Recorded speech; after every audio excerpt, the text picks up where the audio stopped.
The people of Copper Creek whispered that the Cole Ranch was a graveyard for hope. They said Garrett Cole's heart had turned to stone the day he buried his wife, leaving him with 3 wild children and a debt that was drowning him. When the train spit out a slender woman in a grey travel dress, the men at the saloon bet she wouldn't last 3 days. They expected tears. They expected a woman who would run screaming from the first coyote howl, but they didn't know who Sarah really was, or the secret she carried in her carpet bag. By the end of the first week, nobody was betting against her anymore. The valley wasn't just surprised, they were terrified of what she was capable of. The train whistle shrieked a lonely, piercing sound that cut through the stagnant heat of the Wyoming afternoon. It was the only welcome Sarah received. She stepped onto the wooden platform of the Copper Creek station, her boots making a hollow thud against the warped planks. The air smelled of sagebrush, dried manure, and the impending threat of a thunderstorm that never seemed to break. She adjusted the brim of her bonnet, shielding her eyes from the glare. Sarah stood 5'5", slender, with hands that looked too soft for the frontier. At least that's what the pair of old men sitting on the bench outside the general store were thinking. She could feel their eyes on her, heavy with judgment. They saw a woman past her prime, marrying age, perhaps 28 or 29, holding a single battered suitcase and a parasol. They saw a victim. Sarah tightened her grip on her bag. If they looked closer, they might have noticed the calluses on her trigger finger, or the way her green eyes scanned the perimeter, not with fear, but with a tactical assessment. But men in Copper Creek rarely looked past the lace. "You the one for Cole?" The voice was gravel grinding on iron. Sarah turned to see a man standing by a mud-splattered wagon. He was tall, leaning against the wheel as if the weight of the world was pushing him down. Garrett Cole. He hadn't bothered to shave in a week, his dark beard hiding a jawline that used to smile. His hat was pulled low, shadowing eyes that were hard dark and utterly devoid of welcome. "I am Sarah," she said, her voice steady. "And you must be Mr. Cole." Garrett didn't offer a hand. He didn't offer a greeting. He simply jerked his chin towards the back of the wagon. "Throw your bag in. We're burning daylight." He didn't help her with the luggage. Sarah didn't ask. She hoisted the heavy carpet bag over the wooden rail of the wagon with a grunt of exertion, then climbed up to the bench seat beside him. He smelled of horse sweat, tobacco, and old whiskey. "I expected someone sturdier," Garrett muttered as he snapped the reins, urging the 2 tired draft horses forward. "And I expected a gentleman," Sarah replied, looking straight ahead. "It seems we are both destined for disappointment today." Garrett shot her a sharp look, surprised by the bite in her tone, but he said nothing. They rode in silence for 2 hours. The landscape was brutal, and beautiful red rock canyons giving way to rolling plains of yellow grass that looked ready to ignite. When the ranch finally came into view, Sarah's heart sank, though she kept her face impassive. It was a disaster. The main house, a 2-story structure that had once been white, was now a peeling grey skeleton. Part of the porch roof had collapsed. Fences were broken, the rails rotting in the dirt. A windmill creaked ominously in the distance, spinning lazily. But it was the silence that was most disturbing. There were no chickens scratching in the yard, no dogs barking. Just the wind. "Boys!" Garrett bellowed as he pulled the wagon to a halt. "Emily, get out here!" For a long moment, nothing happened. Then the screen door creaked open. 3 children emerged, looking like they had been raised by wolves. The oldest, a boy of about 14, named Wyatt, leaned against the doorframe. He had his father's dark eyes and a scowl that looked etched into his face. His clothes were torn, and he held a whittling knife with a casual menace. Behind him stood Emily, perhaps 10 years old. Her hair was a tangled bird's nest of brown knots, her dress stained with mud and grease. She wouldn't look at Sarah. She stared at her own bare feet. And then there was Toby, the 6-year-old. He was shirtless, wearing only a pair of cut-off trousers held up by a piece of rope. He was covered in dirt from head to toe, looking more like a mud golem than a child. "This is her," Garrett said, gesturing vaguely at Sarah as he jumped down. "She's staying. She's gonna cook and clean. Don't give her trouble. We don't need her." Wyatt spat, spitting into the dust near Sarah's boot. "The last one left in 2 days. This one looks like she'll break if the wind blows too hard." Garrett ignored his son and walked toward the barn. "Supper's at sundown. If you can't cook with what's in the pantry, don't eat." He left her there. He left her standing in the dust with 3 hostile children and a house that looked like it was held together by spider webs. Sarah looked at Wyatt. The boy challenged her with his stare, twirling the knife. "I suppose you think you're going to run this place?" Wyatt sneered. Sarah slowly took off her bonnet. She dusted it off and looked at the boy. "I think," she said calmly, "that the first thing I'm going to run is a bath, and you're going to be first." Wyatt laughed, a harsh barking sound. "Good luck, lady. You're just another ghost passing through." He turned and marched back inside the screen door, slamming shut. Sarah stood alone in the yard. She looked at the rotting porch, the sullen girl, and the mud-covered boy. She took a deep breath, inhaling the scent of sage and neglect. "They sent me here to hide," she thought.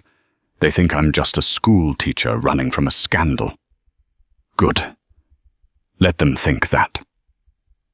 She picked up her bag and walked up the steps. The first board groaned under her weight, but it held. It had to hold. The interior of the house was worse than the exterior. The kitchen smelled of rancid grease and sour milk. Dirty dishes were piled high in a basin that looked like it hadn't seen soap in a month. Layers of dust coated every surface thick enough to write in. Sarah didn't sleep that first night. Her room, a small box at the top of the stairs, had a door that didn't lock and a window that rattled with every gust of wind. She sat in the wooden chair, her small pistol a derringer, with a pearl handle resting in her lap beneath a shawl. She listened to the sounds of the house, the groaning timbers, the scurrying of mice in the walls, and the heavy, restless pacing of Garrett in the room down the hall. Morning broke with a violent orange sunrise. Sarah was up before the sun. She had changed into a simple calico work dress, pinning her hair back severely. She went to the kitchen. The first order of business was biscuits. She found a sack of flour in the pantry, but the moment she reached for the scoop, a low, dry rattle froze her blood. Coiled inside the open flour sack was a diamond-back rattlesnake. Its head reared back, tongue-flicking, tasting the air.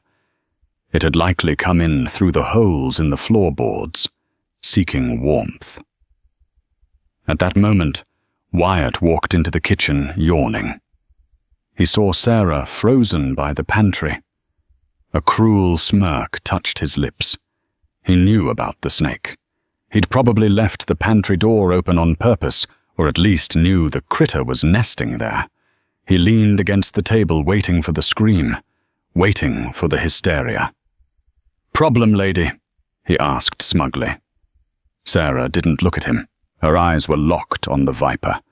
"Get me the shovel from the porch, Wyatt." "Get it yourself," he retorted. "If you're scared, just run." The train goes back east on Friday." The snake's rattle intensified a buzzing sound that filled the small room. It lunged. In a blur of motion that Wyatt couldn't track, Sarah didn't scream.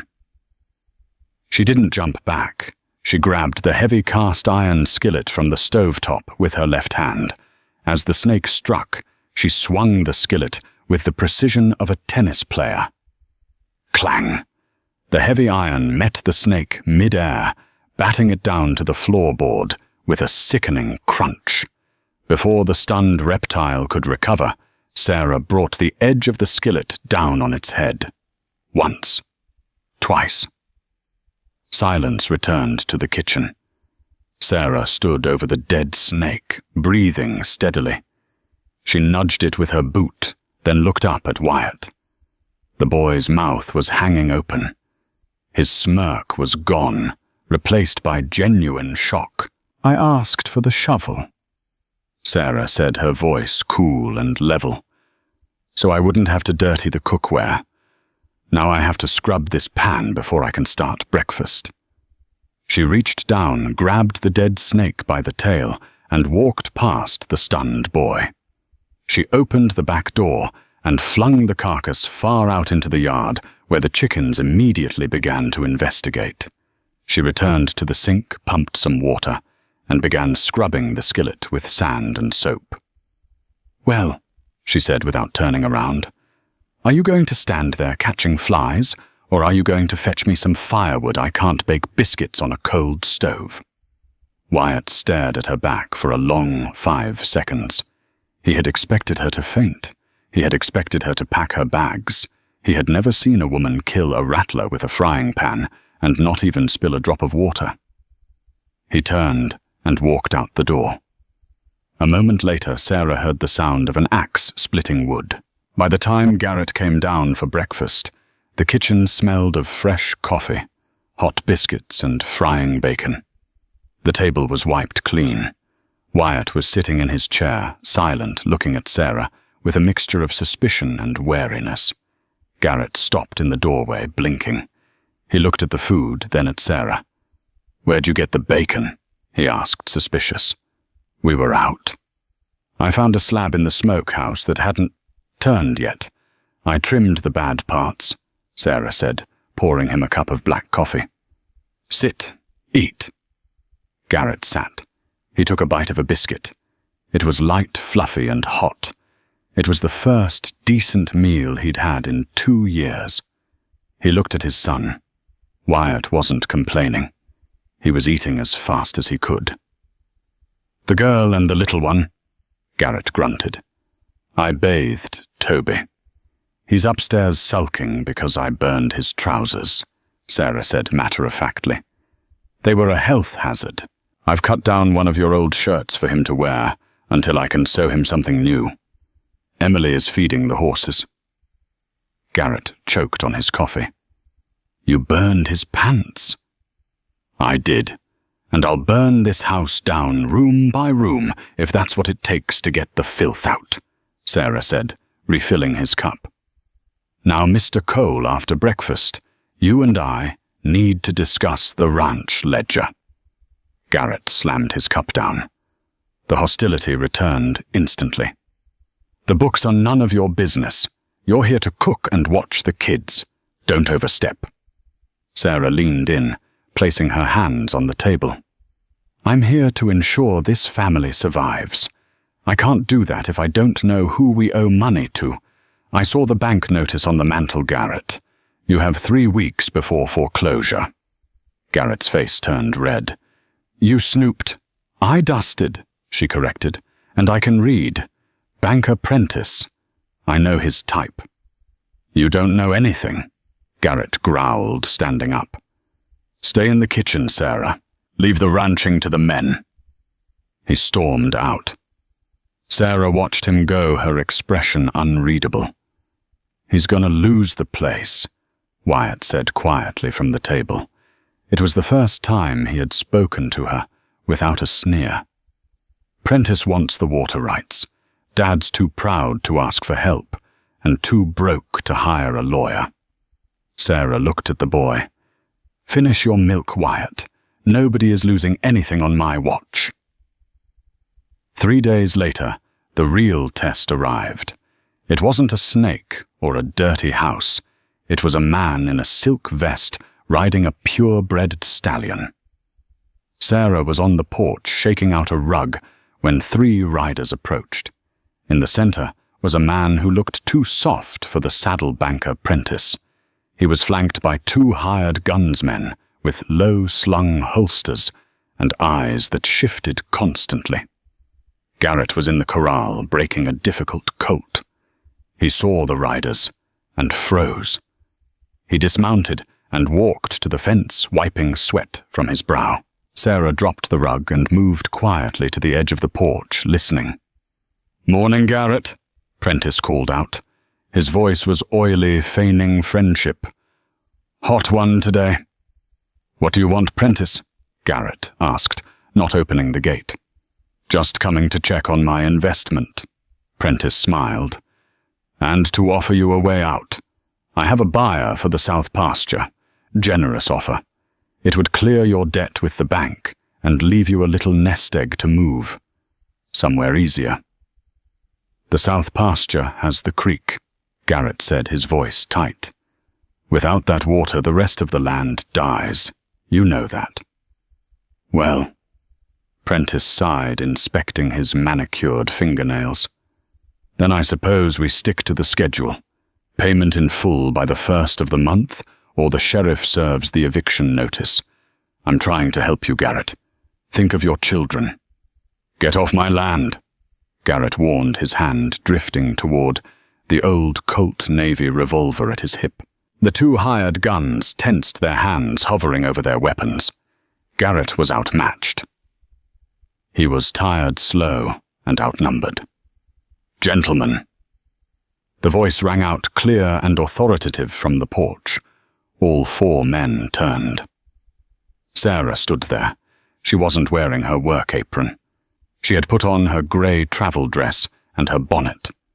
She held a piece of paper in her hand. She walked down the steps, ignoring the glare Garrett shot her. She walked right up to Prentice's horse. "Who is this?" Prentice sneered, looking down at her. "The new help." "I am the manager of this household," Sarah said, "and I was reviewing the original deed and the loan agreement Mr. Cole signed 5 years ago." Prentice laughed. "And I suppose you're a legal scholar now."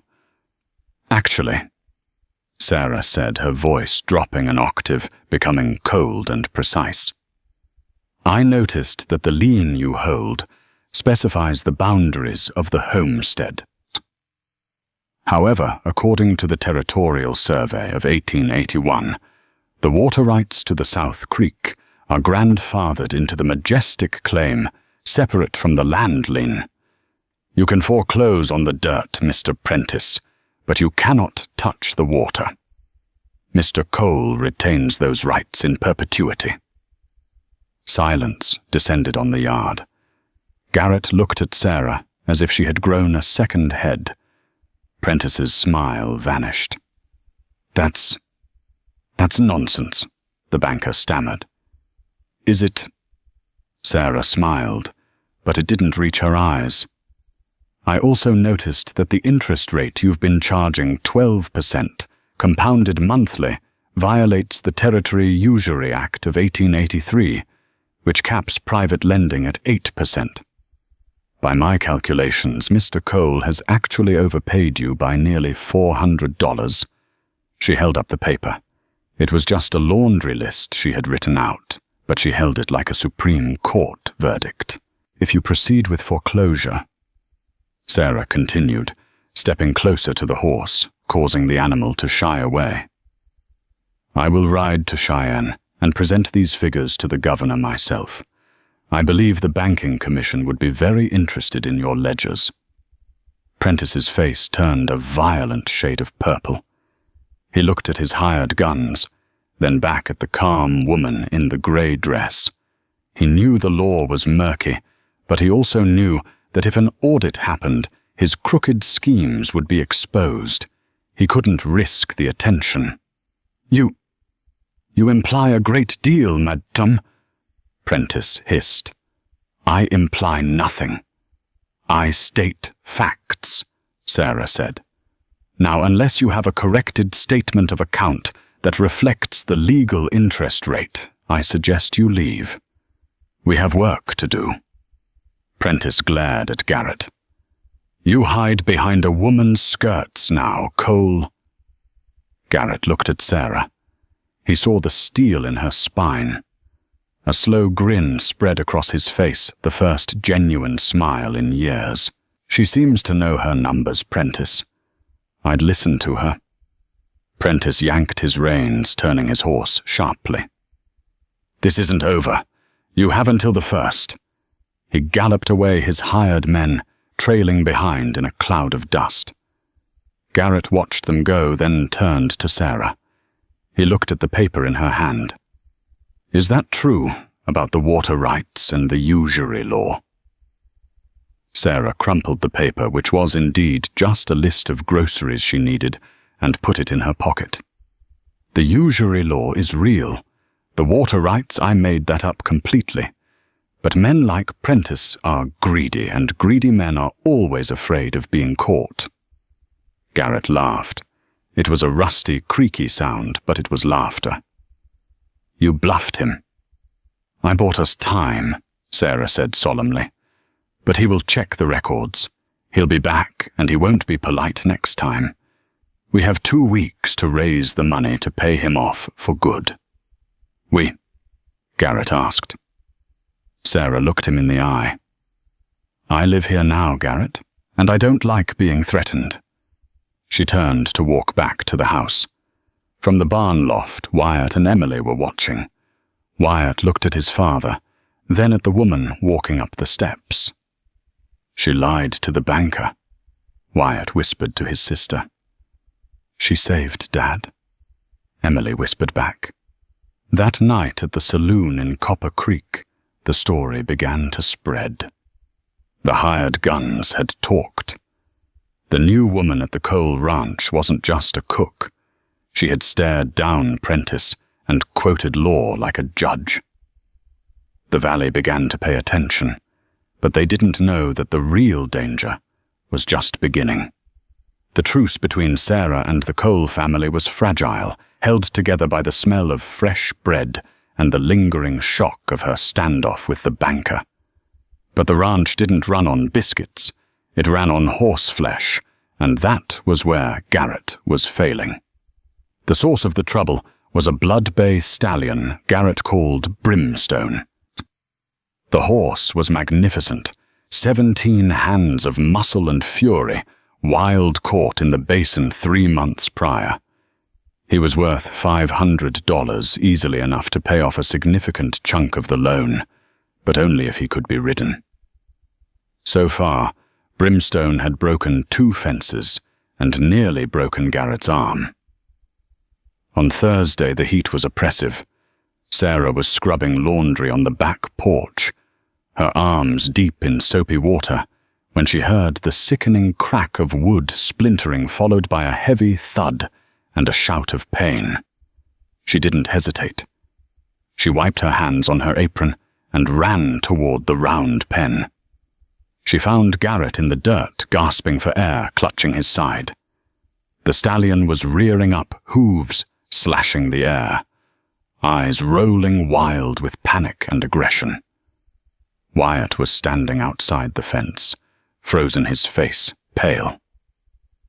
"Dad!" Wyatt screamed, but he was too small to intervene. Garrett tried to crawl toward the fence, but the horse cut him off, stomping the ground inches from Garrett's head. The animal was in a kill frenzy driven by fear and the scent of predator. "Wyatt, open the gate," Sarah commanded. Her voice wasn't loud, but it cut through the panic like a whip. "He'll get out," Wyatt yelled. "Open it!" Wyatt threw the latch. Sarah slipped inside the pen. She didn't have a rope. She didn't have a whip. She had a laundry basket, which she immediately discarded. "Hey," she said. The word was a low thrum. Brimstone whipped his head around, focusing on this new intruder. He snorted, pawing the earth, preparing to charge. Garrett, wheezing in the dust, looked up. "Sarah, get back," he rasped. Sarah ignored him. She didn't look at Garrett. Her eyes were locked on the stallion's left eye. She didn't square her shoulders aggressively. She angled her body, making herself look smaller, less predatory. She began to hum. It was a strange, rhythmic tune, something low and mournful. The horse charged. Garrett flinched, closing his eyes. Wyatt screamed, but Sarah didn't move. She stood her ground until the 1,000-pound animal was 5 feet away. Then she simply raised one hand palm open and stomped her foot once hard. Brimstone skidded to a halt, dust billowing around them. He tossed his head, confused. This human didn't run. She didn't attack. She just stood there, radiating a calm so profound it felt like a physical weight. "Easy, you big baby," she murmured, walking forward. "He'll kill you." Garrett groaned, trying to push himself up. "Stay down, Garrett," she said without turning. She kept walking toward the horse. The stallion trembled, sweat slicking his coat. He backed up a step, then another. Sarah followed, matching his pace, keeping the distance constant. It was a dance. She was applying pressure, then releasing it. She reached into the pocket of her dress and pulled out a cube of sugar she'd been saving for tea. She held it out. Brimstone stretched his neck, nostrils flaring. He smelled the sugar. He smelled the soap on her hands. But mostly, he smelled the lack of fear. "That's it," she whispered. The velvet nose touched her palm. The horse took the sugar. As he crunched it, Sarah's hand drifted up, scratching the sweet spot right behind his ear. The tension drained out of the animal's frame. His head lowered.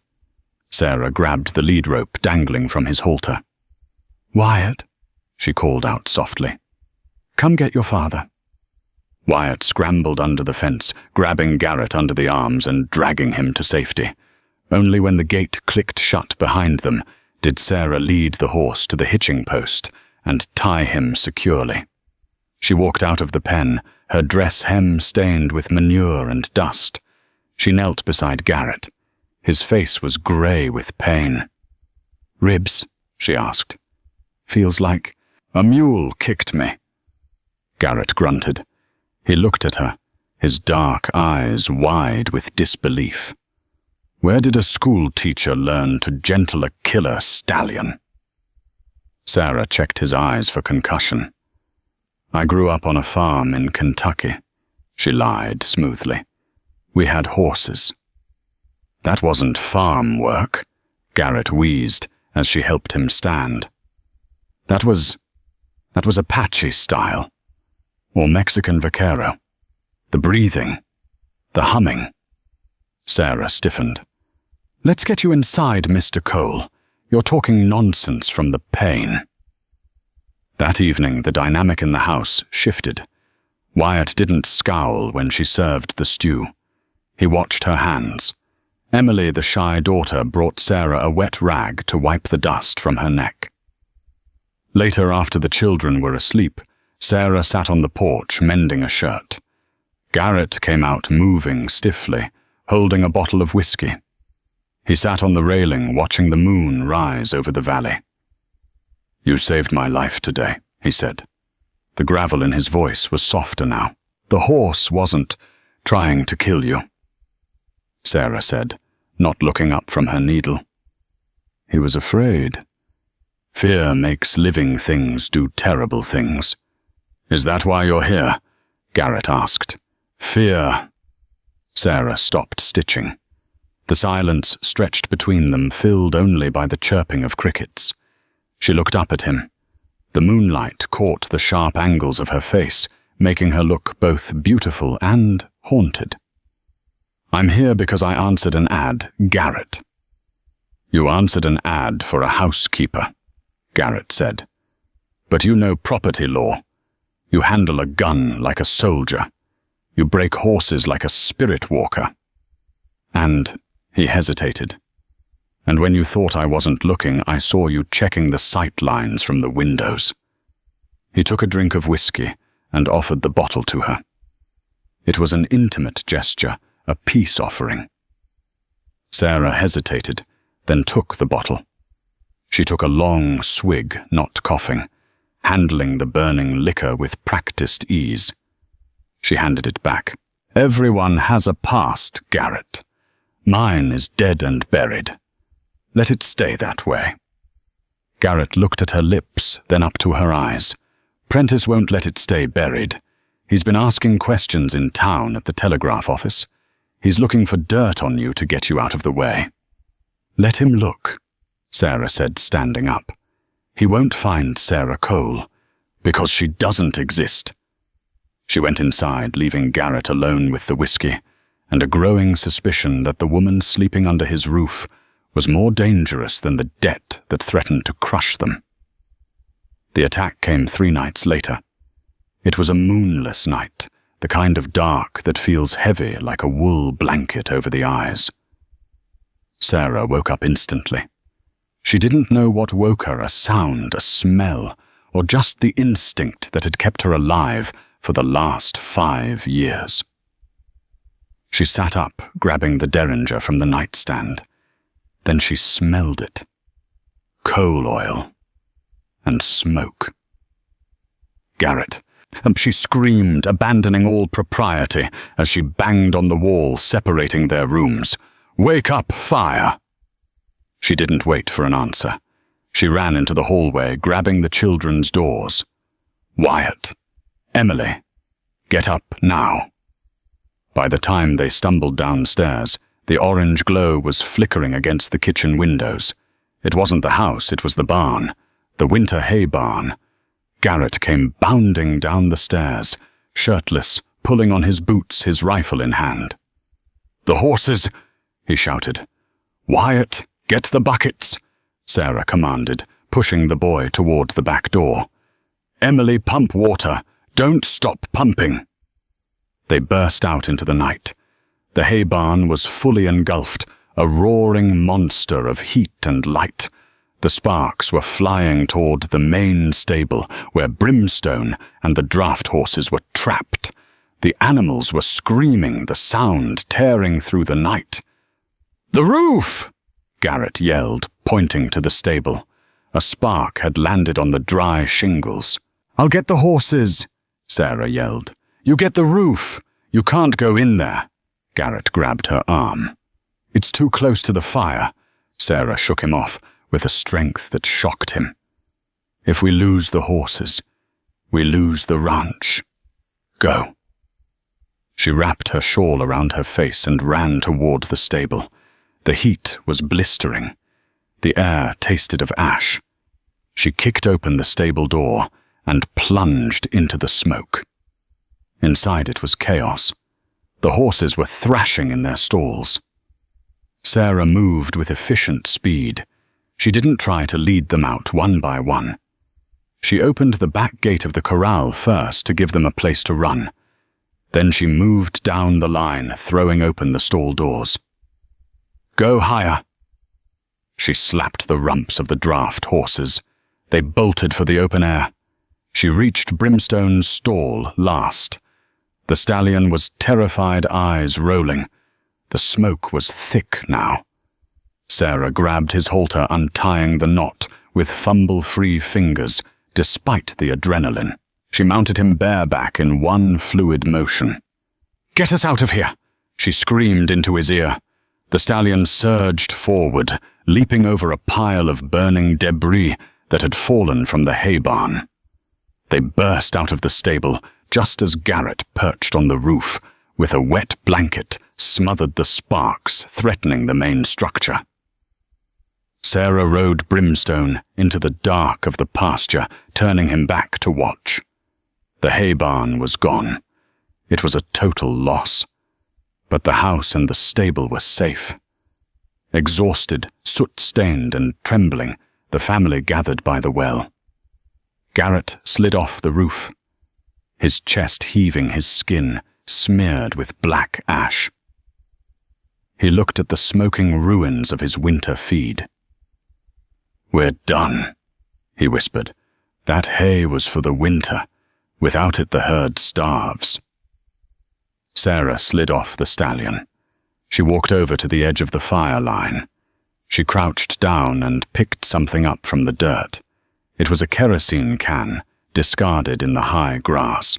She brought it to the light of the dying fire. "Look," she said, pointing to the bottom.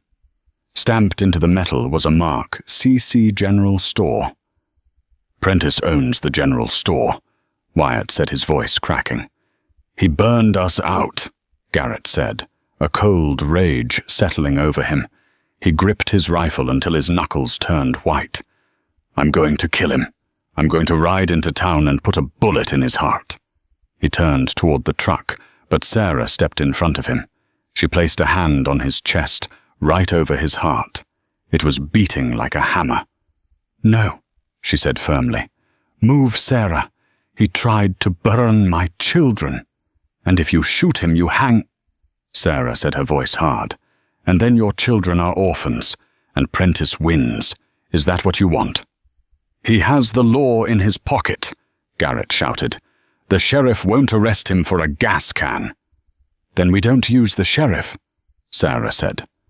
Her green eyes were terrifyingly cold. "We use something else." "What?" Garrett asked, stopped by the intensity of her gaze. "We use the truth," Sarah said. "I know how to hurt men like Prentice. You don't shoot them. You take away the only thing they love." "Their money?" Wyatt asked. "Their reputation," Sarah corrected. "Garrett, tomorrow is the Founders' Day celebration in town. The governor is coming down from Cheyenne for the speech. Prentice will be there preening on the stage. So. Sarah wiped a smudge of ash from her cheek. "We are going to go to that celebration, and we are going to make sure the governor leaves with a very interesting souvenir." "What souvenir?" "The ledger." Sarah lied. She didn't have a ledger. But she had a plan that required skills she had sworn never to use again. "And a witness." "Who?" "Me," Sarah said. "But first we need to clean up. We aren't going into town looking like victims. We're going in looking like royalty." The morning of the Founders' Day celebration dawned with a deceptive, cloudless beauty. The sky was a hard, brilliant blue, stretching tight over the valley like a canvas tarp. In the town of Copper Creek, the air already smelled of roasted peanuts, horse sweat, and the sharp tang of gunpowder from celebratory pistol shots. Red, white, and blue bunting draped every storefront, snapping crisply in the wind, masking the rot of the peeling paint beneath. On the dusty road leading into town, the coal wagon moved with a slow, deliberate rhythm. But this was not the battered, mud-splattered vehicle the town was accustomed to seeing. Garrett had spent the previous evening polishing the wood until the grain shone deep and rich. The harness leather had been oiled, and the draft horses, usually shaggy and unkempt, were groomed to a high sheen, their manes braided with strips of dark ribbon. Garrett sat on the bench seat, the reins loose in his hands. He wore his Sunday best, a black suit that had been his wedding suit 12 years ago. It was tight across his broad shoulders, the wool worn thin at the elbows, but he wore it with a rigid, defiant dignity. Beside him sat Sarah. She had transformed. Gone was the grey, practical travel dress. Gone was the stained apron. In their place, she wore a gown of deep emerald silk, a garment she had pulled from the very bottom of her trunk, wrapped in tissue paper, and memories she had tried to forget. It was tailored to perfection, hugging her waist and flaring out in a cascade of heavy fabric that looked utterly out of place in the Wyoming dust. She wore a hat with a small veil that shadowed her eyes, and her hands were encased in black lace gloves. She looked like royalty. She looked like a woman who owned the world, or perhaps a woman who had nothing left to lose. "You look—" Garrett started, his voice rough. He glanced at her, then quickly back at the road, as if looking at her directly might burn him. "You look like you don't belong here, Sarah." "I don't," she answered quietly, her eyes fixed on the town rising on the horizon. And that is exactly what we need them to think. In the back of the wagon, the children were silent. Wyatt, his hair slicked back with water, sat protectively next to Emily and Toby. He knew about the fire. He knew about the threats. He watched the back of Sarah's head, not with suspicion, but with a terrified kind of awe. She was leading them into the lion's den, and she was dressed for a ball. They rolled onto Main Street, just as the brass band struck up a discordant march. The crowd was thick, a sea of cowboy hats and bonnets, but as the wagon approached, a hush rippled through the throng. People turned. Whispers hissed through the crowd like scum escaping a valve. "Is that Cole?" "Who is the woman?" "Look at that dress." "That's city silk." Garrett pulled the wagon to a halt near the town square. He climbed down, moving with a stiffness that betrayed his bruised ribs, and walked around to help Sarah. He offered his hand. She took it, her grip surprisingly strong. As she descended, the emerald silk rustled a sound that seemed loud in the sudden silence. "Head high," she whispered to Garrett. "We aren't victims today." She took his arm. Wyatt ushered his siblings out of the wagon, falling into step behind the adults, like a miniature bodyguard. They walked straight toward the raised wooden platform in the center of the square. On the stage, the power players of the territory held court. The governor, a portly man with a walrus mustache and a vest strained by good living, sat in a velvet chair. Beside him stood banker Prentice. Prentice was preening, dressed in a creamy linen suit that cost more than Garrett's entire herd. He was smiling, pointing out landmarks to the governor, playing the role of the benevolent patriarch. Prentice saw them first. His smile didn't just fade, it curdled. His eyes darted to the sheriff, a man named Holloway, who stood at the base of the stairs. Holloway was a man of heavy appetites and loose morals, his belly hanging over a gun belt that hadn't seen honest work in a decade. Prentice nodded imperceptibly. Holloway stepped forward, blocking the path. "Now, Garrett," the sheriff drawled, resting his hand on the butt of his revolver. "We're having a civilized celebration here. We don't need no trouble from you or your hired help." Garrett stopped, his jaw setting into a hard line. "No trouble, Sheriff. We're just citizens coming to hear the governor speak." "We have a petition," Sarah added. Her voice was not loud, but it possessed a peculiar carrying quality that cut through the ambient noise of the crowd. "Regarding the safety of the ranches in the valley, specifically the arson problem that seems to plague those who refuse to sell their land." The crowd murmured. The accusation hung in the hot air. Prentice shot up from his chair, his face flushing a dangerous red. "Sheriff, remove these agitators. They are disrupting the governor's peace." Holloway took a step forward, his face darkening. "You heard the man. Get back in your wagon, Cole, before I throw you in a cell for public disturbance." "Hold on a minute." The voice came from the shadow of the saloon awning directly to their left. It was a lazy, distinctive drawl, heavy with the dust of Texas. A man stepped out into the harsh sunlight. He was tall, lean as a whip, wearing a long canvas duster coat that had seen miles of hard riding. A wide-brimmed hat was pulled low over his eyes, and silver spurs chimed softly with every step. He had been leaning against a post, watching the procession, with the idle interest of a wolf watching sheep. He walked into the middle of the street, stopping 10 feet from Sarah. He didn't look at Garrett. He didn't look at the sheriff. His eyes were locked on Sarah's face. "I've been tracking a ghost for 3,000 miles, the stranger said, his voice carrying a strange mix of admiration and menace. "And I'll be damned if I didn't find her at a county fair." He reached into the deep pocket of his duster. The sheriff flinched, hand going to his gun, but the stranger only pulled out a piece of paper. It was folded into quarters, yellowed with age and handling. He shook it open with a snap of his wrist and held it up for the crowd to see. It was a sketch, a charcoal drawing of a woman. The artist had captured the sharp angle of the cheekbones, the set of the jaw, the intensity of the eyes. The likeness was undeniable. It was Sarah. But the text beneath the face sent a shock wave through the square. "Wanted Margaret. Maggie O'Rourke for the murder of Senator Clayton Vance.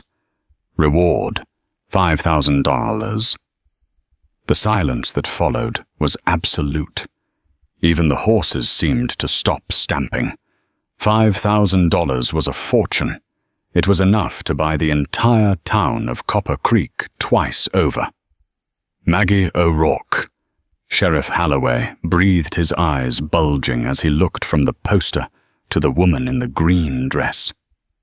The Black Widow of St. Louis. Wyatt, standing behind Sarah, gasped. He looked at the back of her neck, his mind racing. Murder. Sarah didn't flinch. She didn't scream. She didn't run. She stood like a statue carved from ice, her face impassive beneath the veil. "You're a long way from Texas, bounty hunter," she said, her voice steady, though Garrett could feel the tremor in her arm where she held him. $5,000 is a long ride, darling, the stranger said. He pushed his coat back, revealing a heavy Colt Peacemaker on his hip. His hand hovered over it, fingers twitching. "Sheriff, I believe you have a fugitive to arrest, unless you want me to handle it." Prentice let out a laugh from the stage. It was a triumphant, ugly sound that grated on the ears. "Well, well, it seems the high and mighty Mrs. Cole is nothing but a cold-blooded killer. I told you, Governor, these people are trash. Arrest her, Sheriff, and take the children into custody as accomplices to harboring a fugitive." Garrett moved. It was pure instinct. He stepped in front of Sarah, shielding her body with his own. His hand flew to the old Navy revolver at his hip. "She's not going anywhere," Garrett growled. The darkness in his eyes was absolute. He wasn't a gunman, but in that moment he looked ready to take on the entire territory. "Garrett, don't," Sarah whispered urgently, her hand tightening on his arm. "There are too many of them. You'll be killed." "I don't care," Garrett said, not taking his eyes off the bounty hunter. "You didn't run when the barn burned. You stayed for us. I'm not stepping aside now." The bounty hunter tilted his head, amused. "That's touching, Cowboy. Truly. But unless you want to die in front of your babies, you'll move. I don't get paid for you." The sheriff drew his gun, leveling it at Garrett. 2 deputies stepped off the boardwalk, racking shotgun slides. The sound was deafening in the quiet square. "Wait!" The shout came from the stage. But it wasn't Prentice. It was the governor. He had stood up, adjusting his wire-rimmed spectacles, squinting against the sun. He looked closely at Sarah, then down at the bounty hunter. "Did you say O'Rourke?" the governor asked, his voice shaking slightly. "Yes, sir," the bounty hunter replied, eyes never leaving Garrett's gun hand. "She poisoned her husband, the senator, vanished into the night 3 years ago." Sarah stepped out from behind Garrett. She gently pushed his arm down. She walked forward past the sheriff, past the bounty hunter's gun, until she stood at the foot of the stage stairs. She lifted her veil. Her green eyes locked onto the governor's. "Senator Vance was not my husband," she said. Her voice rang out clear as a church bell, carrying to every ear in the square. "He was my captor, and I didn't poison him." She paused, letting the words sink in. "I shot him. Twice. Once in the shoulder and once in the leg to stop him from following me." The crowd gasped. A woman in the front row covered her mouth. "He was selling military cartography secrets to foreign agents." Sarah continued, her voice gaining strength. "He was betraying this country for gold. He found out I had discovered the documents in his private safe. He tried to kill me to silence me. I defended myself." "Lies!" Prentice shrieked, slamming his hand on the railing. "She's a desperate woman, spinning tales. Shoot her, Holloway." "I have the documents," Sarah said. The world seemed to stop. Slowly, deliberately, Sarah reached into the bodice of her dress. Every man with a gun flinched. The bounty hunter tensed, but she didn't pull a weapon. She withdrew a small, flat packet wrapped in oilskin, warm from her skin. She didn't hand it to the sheriff. She walked up the stairs, the silk of her dress rustling, and held it out directly to the governor. "Check the dates, Governor," she said, her voice dropping to a steely command. "And check the signature on the authorization for the railroad land grab in this valley. You might recognize the cosigner." The governor took the packet. His hands trembled as he unwrapped the oilskin. He pulled out a sheaf of papers, scanning them rapidly. His eyes widened. The color drained from his face. He looked up slowly, turning his head to look at Prentice standing beside him. "Prentice," the governor said, his voice low and dangerous. "This land survey. It has your signature next to Senator Vance's.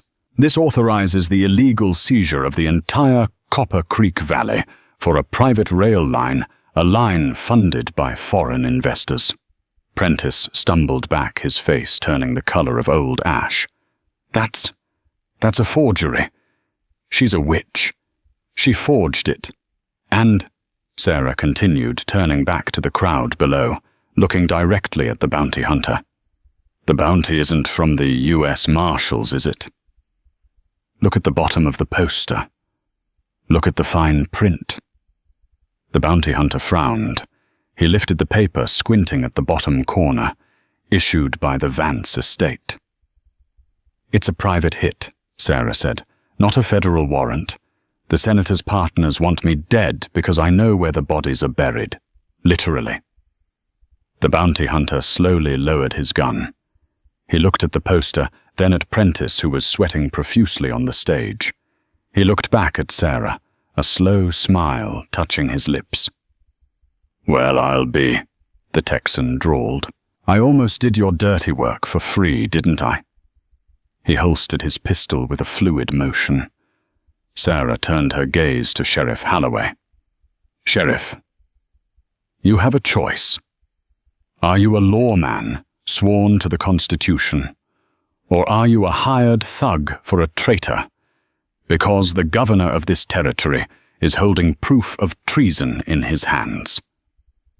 The sheriff looked at the gun in his hand. He looked at Prentice, who was now trembling. He looked at the governor. The governor nodded grimly. "Arrest him, Holloway. Arrest Prentice. I want him in irons immediately, and send a wire to the marshals." Prentice panicked. He scrambled toward the back of the stage, trying to leap off. "I don't think so," Garrett shouted. He surged forward, vaulting onto the stage steps. He tackled Prentice just as the banker tried to jump. They hit the floorboards with a heavy thud, dust flying.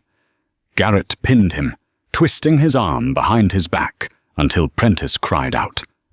The town erupted into chaos. The band stopped playing. People surged forward, shouting, pointing. Sarah stood amidst the madness, still as a stone. She felt a hand on her shoulder. She turned to see the bounty hunter. He tipped his hat. "My apologies, ma'am. You got grit. I don't hunt patriots." He turned and walked away, disappearing into the crowd, as if he had never been there.